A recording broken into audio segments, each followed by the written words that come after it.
Radical leftist rioters beheaded a statue of Christopher Columbus in Boston, Massachusetts this week. In Richmond, Virginia, rioters set a Christopher Columbus statue on fire and then threw it in a lake.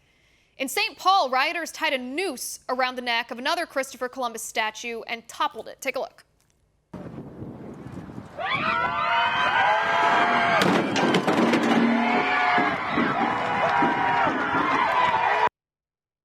These rioters, vandalizing and destroying the statues, claim they are fighting against white supremacy because these radical leftists have rewritten history in order to demonize Christopher Columbus as an imperialist white man, to paint Columbus as an oppressor in order to justify delegitimizing the entire United States. This is what I mean. The allegations these vandals make against Christopher Columbus are as follows. Liberals accuse Columbus of committing genocide against the Native American people, of enslaving the natives, of imperialism, and then liberals trot out what they call evidence of Columbus's bad character. But those allegations are not entirely true.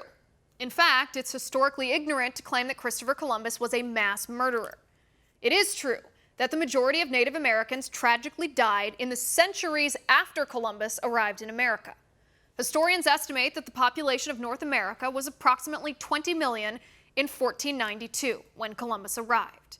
And within the next 200 years, 95% of the Native Americans had died.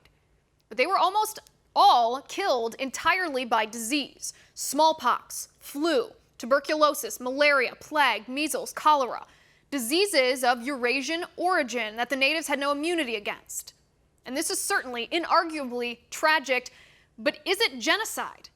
Is it mass murder at the hands of Christopher Columbus? Not even close. It's also true that Christopher Columbus kept natives as slaves, and slavery is always unequivocally morally wrong. But it's also not true that Columbus was some aberration in his time, that he was committing unspeakable atrocities that nobody else was committing. Now, that doesn't make it right, but the context is key here.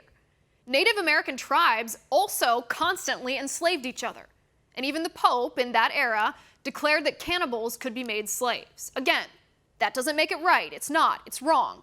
But the historical context of the time is critical if we're trying to paint the character of Christopher Columbus. Columbus also told his men not to rape and plunder, and punished his men when they did. In fact, according to history professor Carol Delaney, most of the atrocities perpetuated against the Native Americans were committed by people after Columbus. And we have historical evidence in writing.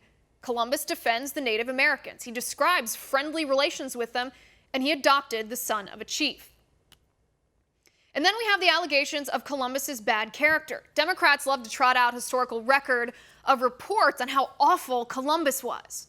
But let's take a look at that report.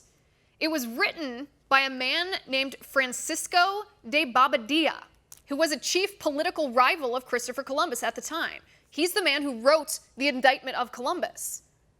But wouldn't this be like Hillary Clinton writing the history of the 2016 election and Hillary Clinton describing Donald Trump's character? Context is key. And so the Democrats count on you not knowing the truth or the context about Christopher Columbus. The Democrats count on you believing their revisionist history so that they can erase the true history of Christopher Columbus and pretend America has some shameful founding and therefore should be abolished and replaced with radical leftist Marxism. But their premise is built on a lie.